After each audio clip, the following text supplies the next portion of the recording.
Свети ВМРО да биде. И јас да сум родена сестра, брат да ми ќе одговара ако има било каква вина.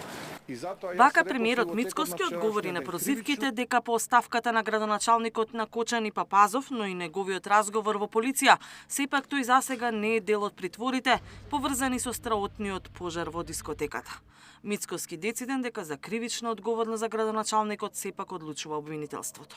Дали и колкава е одговорноста на градоначалникот ќе утврди обвинителството.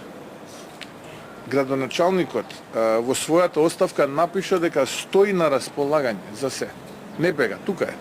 Стои на располагање. Денеска, колку што јас знам, стражните органи ќе влезат и во општината и ќе ги проверат сите документи.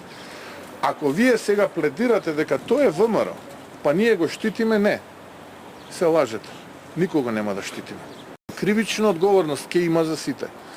Ако е потребна морална или било каква политичка, удрете на мене. Еве, јас сум тука, јас ќе се сносам со сиот овој предизвик, но прво ќе ги поразам како што многу пати сум ги поразил, а потоа на избори граѓаните ќе судат дали и кој треба да сноси одговорност. Мицкоски ги демантираше шпекулациите дека Агенцијата за обезбедување на дискотеката во Кочани била блиска на владеачката партија. Јас тврдам со сета своја морална, фактичка, кривична одговорност дека не постои Агенција за обезбедување која што има некаква врска со ВМРО да помага. Партијата на која што сум јас претседател. Ако ми дадете еден доказ, јас утре ќе поднесам оставка, ако не да се извинам.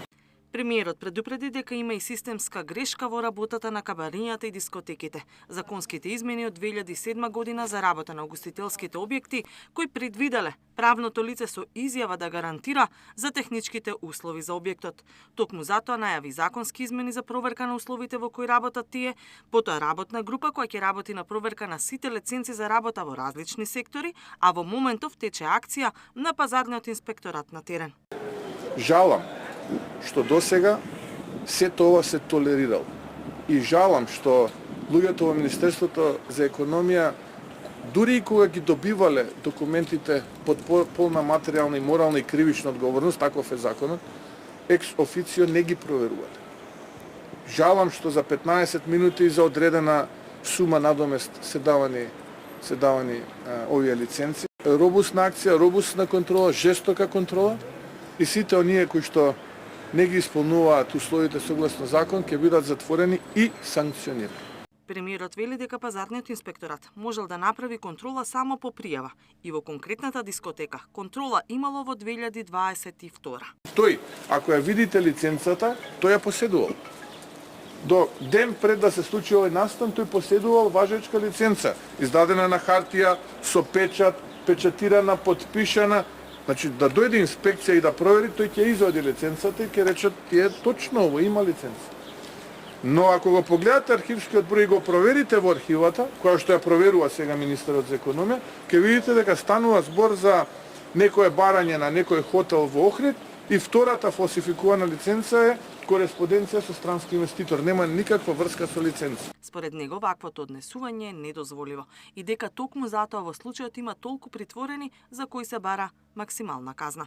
Тоа не е проблем дали некој политички е заштитен. Тоа е криминал. Тоа е растурен систем. Тоа е поединци кои што мислат дека се над системот. Тоа е проблемот. И тие денеска се во притвор. И за ова ќе одговара. И нема горна граница на пропишаната на казна. Јас го слушнав обвинителот дека ќе бараат највисока можна запретена казна 20 години. Дали тоа ќе ги врати човечките животи? Нема да ги врати.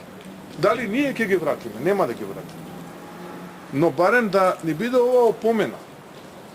Никогаш да не ни се повторат вакви работи.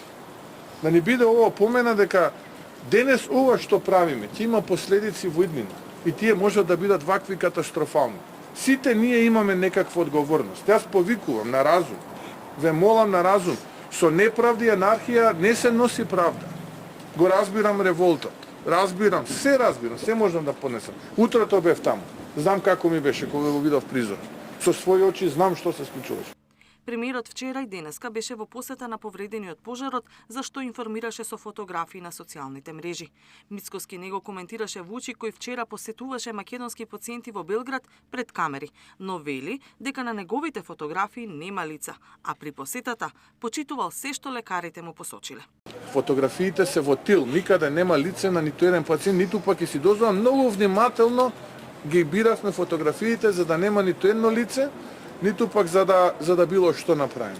Правам тоа поради пиар, го правам тоа за да излезам пред вас, за да не се кријам и да зборувам отворено за сето она со кое што се соочуваме и сето она кое што го постапуваме.